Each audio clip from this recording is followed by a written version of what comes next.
Torque और moment of force. Torque किसी object पे जब हम फोर्स लगाते हैं तो उसके अंदर कितना टर्निंग इफेक्ट प्रोड्यूस होता है, कितना वो टर्न कर सकता है, वो चीज़ हमें टॉर्क बताती है। तो टॉर्क सिंपली डेफिनेशन क्या होगी? Turning effect.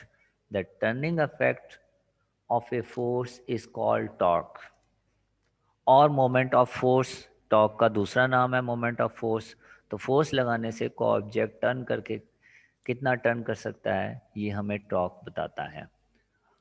टॉर्क की डेफिनेशन कोई क्विज के नीचे बोल्ड हुई हुई है। डेफिनेशन करने के बाद हम फैक्टर्स की तरफ आते हैं और मैथमेटिकली की तरफ।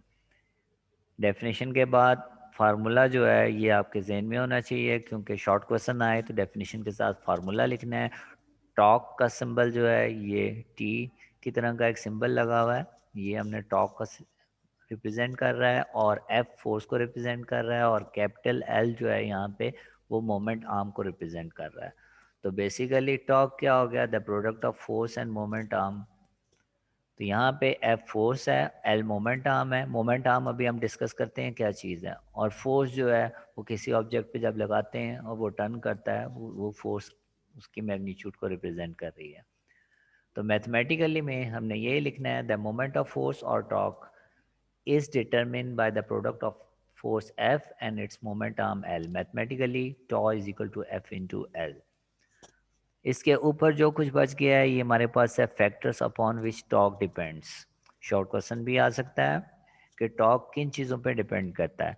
आप देख सकते हैं फार्मूले में दो ही चीज़ें आ रही हैं, एक फोर्स आ रही है और इसके अलावा एल मोमेंट आर्म आ रहा है। इसका मतलब है कि टॉर्क दो चीज़ों पे डिपेंड करता है, फोर्स और मोमेंट आर्म पे।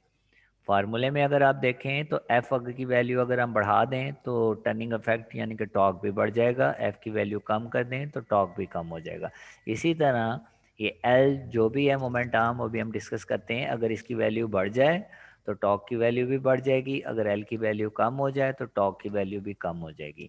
तो यही बात हमने फैक्टर्स में बतानी है कि torque depends upon force end moment arm, greater the force greater will be the torque, and greater the moment arm greater will be the torque. या मोमेंट ऑफ फोर्स भी हम इसको कह सकते हैं, टॉर्क का दूसरा नाम मोमेंट ऑफ फोर्स है। तो डेफिनेशन तो मस्ट है सबसे पहले करनी है, मैथमेटिकली उसके बाद करें, उसके बाद हेडिंग्स जितने भी हैं वो आगे पीछे कर सकते हैं। ज़रूरी नहीं है कि फैक्टर्स पहले आने हैं मोमेंट आर्म बाद में आना है, तो हेडिंग वाइज आप सॉल्व करते जाएं इसको। तो ये हमारे पास इस वक्त जो बोल्ड हुआ है ये फैक्टर्स की हेडिंग है हमारे पास। उसके बाद हम बात करते हैं मोमेंट आर्म की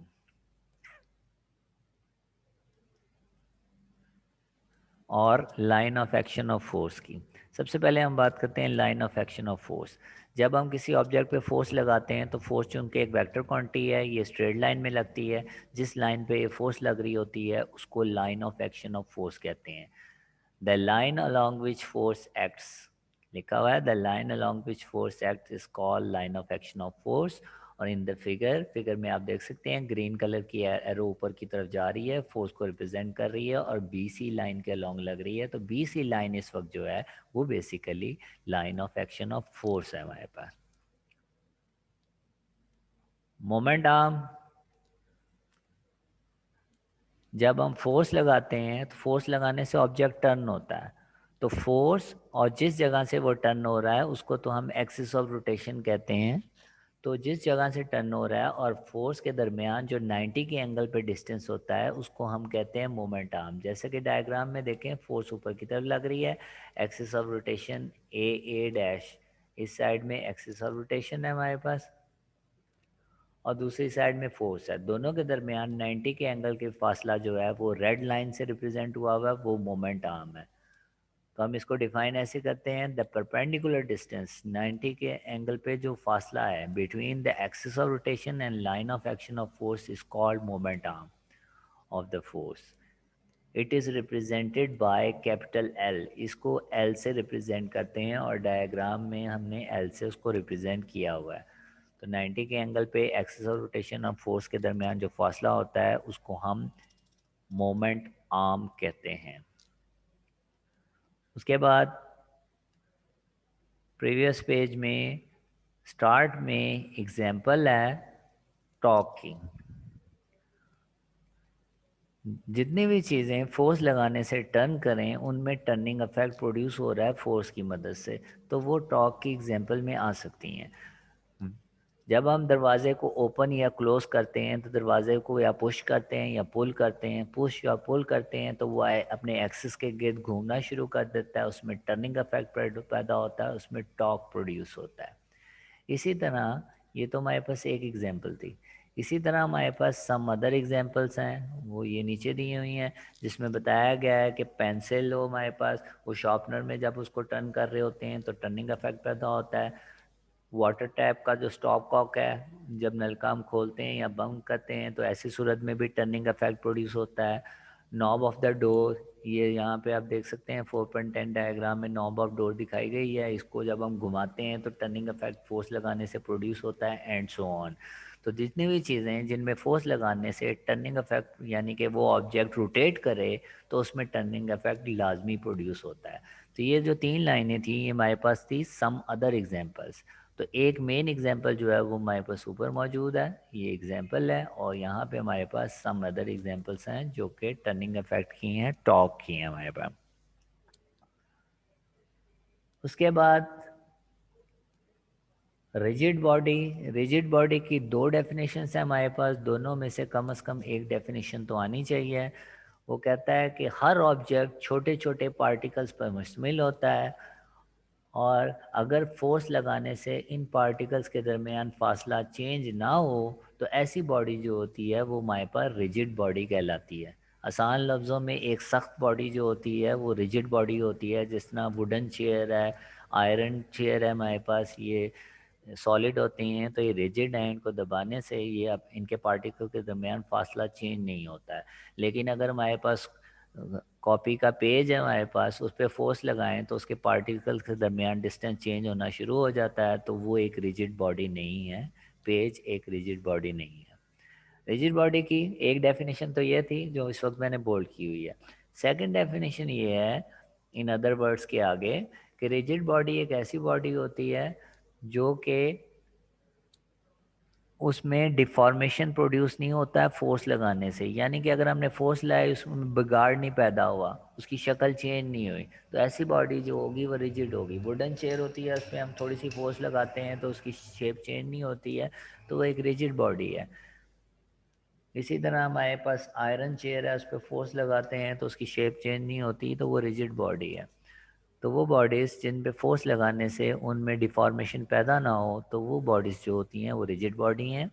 एंड में आपने एग्जांपल लिखनी है खुद से, a wooden chair, e g. A wooden chair, ये आपने एग्जांपल लिखनी है, क्योंकि rigid body as short question आए तो डेफिनेशन के साथ आपने उसकी एग्जांपल लिखनी होगी। ई.जी. A wooden chair. उसके बाद है हमारे पास axis of rotation. Axis of rotation वो लाइन जिसके गिर्द बॉडी रोटेट कर रही होती है, उस लाइन को हम एक्सिस ऑफ रोटेशन कहते हैं। ये डेफिनेशन मैंने लिखवाई थी, जिसने नहीं लिखी वो लिख सकता है। द लाइन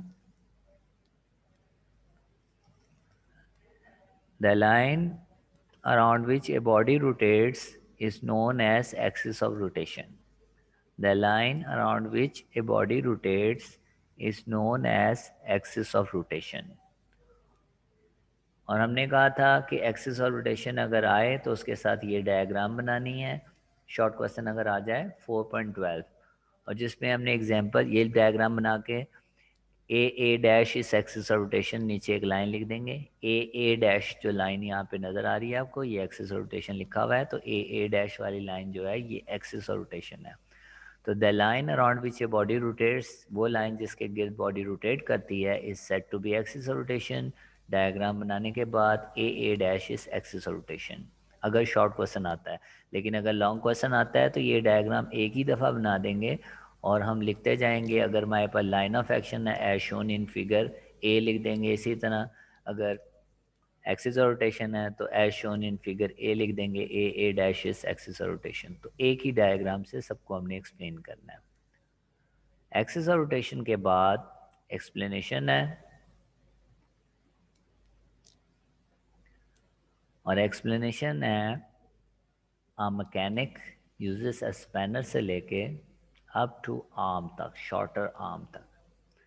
और इसके साथ ये दो स्पैनर भी हमने बनाने हैं। दो स्पैनर दिखाई दे रहे हैं, एक की लेंथ ज़्यादा है और एक की लेंथ कम है।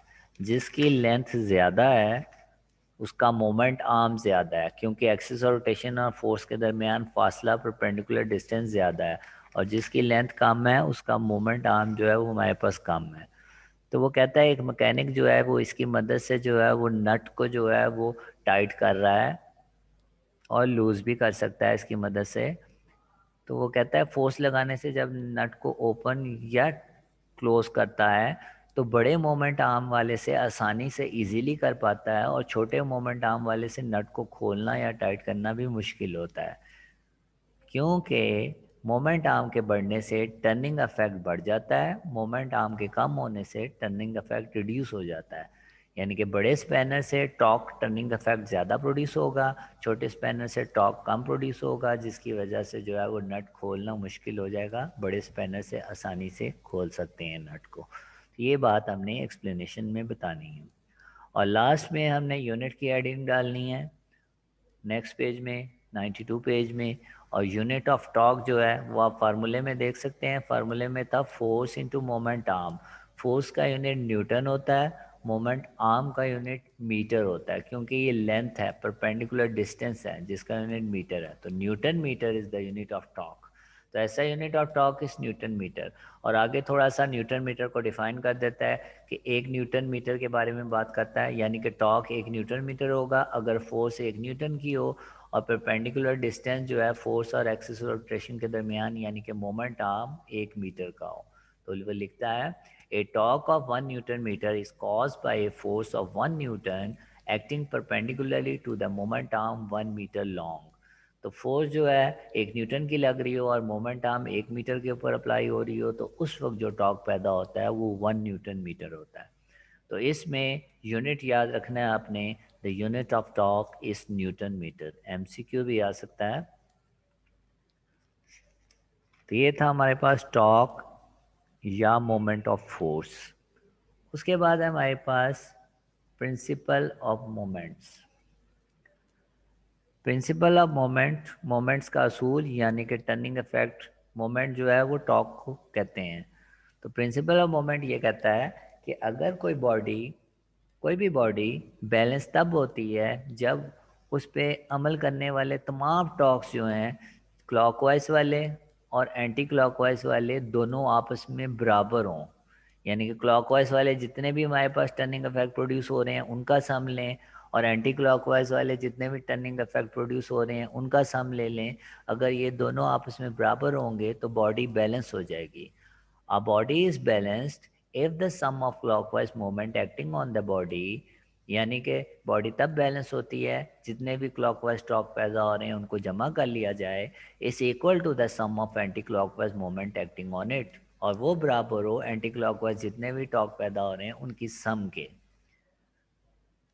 इसकी एग्जांपल जो है यहाँ पे तो नहीं मौजूद, लेकिन मैं वैसे ही आपको बता देता हूँ, हमने लिखनी भी नहीं है। हमने अलबत्ता ये जो यहाँ पे प्रिंसिपल है ये हमने ज़रूर लिखना है। जो स्टेटमेंट नज़र आ रही है आपको, प्रिंसिपल ऑफ मोमेंट में पहले स्टेटमेंट है और उसके बाद क्लॉकवाइज मोमेंट और एंटी क्लॉकवाइज मोमेंट की हेडिंग्स आएंगी। एग्जाम्पल वैसे मैं आपको बता देता हूँ। ये आप देख रहे हैं यहाँ पे सीसॉ में दो बच्चे जो है वो सीसॉ में बैठे हुए हैं। एक का वेट ज़्यादा है, एक का वेट कम है, लेकिन ये एक दूसरे के साथ बैलेंस कैसे हुए हैं? रीज़न इसकी ये है कि क्लॉकवाइज जितना भी टॉर्क प्रोड्यूस हो रहा है वो एंटी क्लॉकवाइज टॉर्क के बराबर है, इसलिए ये एक दूसरे के साथ बैलेंस है। वो कैसे हैं? क्योंकि हम जानते हैं टॉर्क होता है फोर्स इंटू मोमेंट आर्म। ये जो छोटा बच्चा है इसकी फोर्स तो कम है लेकिन इसका डिस्टेंस ज़्यादा है, मोमेंट आर्म ज़्यादा है। तो मोमेंट आर्म के बढ़ने से इस साइड में राइट साइड में टर्निंग इफेक्ट बढ़ गया है, और लेफ्ट साइड में डिस्टेंस तो कम है लेकिन मोमेंट आर्म कम है, लेकिन उसका वज़न ज़्यादा है। वज़न ज़्यादा होने से दूसरी तरफ टर्निंग इफेक्ट इंक्रीज़ हो गया है। दोनों तरफ का अगर टर्निंग इफेक्ट बराबर है तो ये दोनों आपस में बैलेंस हो जाते हैं। तो फिलहाल हमने ये स्टेटमेंट में ये बताया कि एक बॉडी बैलेंस तब होती है जब तमाम क्लॉकवाइज स्टॉक जो होते हैं उनको सम कर लिया जाए और वो बराबर हो तमाम एंटी क्लॉकवाइज स्टॉक जितने भी हों उनके सम के। अब हम बात करते हैं क्लॉकवाइज स्टॉक और एंटी क्लॉकवाइज स्टॉक होता क्या है। सबसे पहले क्लॉकवाइज स्टॉक या क्लॉकवाइज मोमेंट एक ही चीज़ के दो नाम है। ए डायग्राम देखें, ये इसके साथ बननी है। ए डायग्राम में हमने बताना है कि एक फोर्स लगाई जा रही है और नट को जो है वो टाइट किया जा रहा है फोर्स लगा के। जब फोर्स लगा के नट को टाइट करते हैं तो हम स्पैनर को घुमाते हैं क्लॉकवाइज डायरेक्शन में, और ऐसी सूरत में जो टॉर्क प्रोड्यूस होता है, जो टर्निंग इफेक्ट प्रोड्यूस होता है, उसको क्लॉकवाइज टॉर्क या क्लॉकवाइज मोमेंट कहते हैं। सिमिलरली वो कहता है एंटी क्लॉकवाइज मोमेंट में बी डायग्राम को ज़हन में रखते हुए देखें, वो कहता है कि किसी नट को ओपन करने के लिए जब फोर्स लगाते हैं तो स्पैनर को एंटी क्लॉकवाइज डायरेक्शन में घुमाया जाता है। तो ऐसी सूरत में जो टर्निंग इफेक्ट या टॉर्क प्रोड्यूस होता है उसको एंटी क्लॉकवाइज मोमेंट या एंटी क्लॉकवाइज टॉर्क कहते हैं। तो ये हमारे पास अलग अलग से दोनों के साथ एक एक डायग्राम है।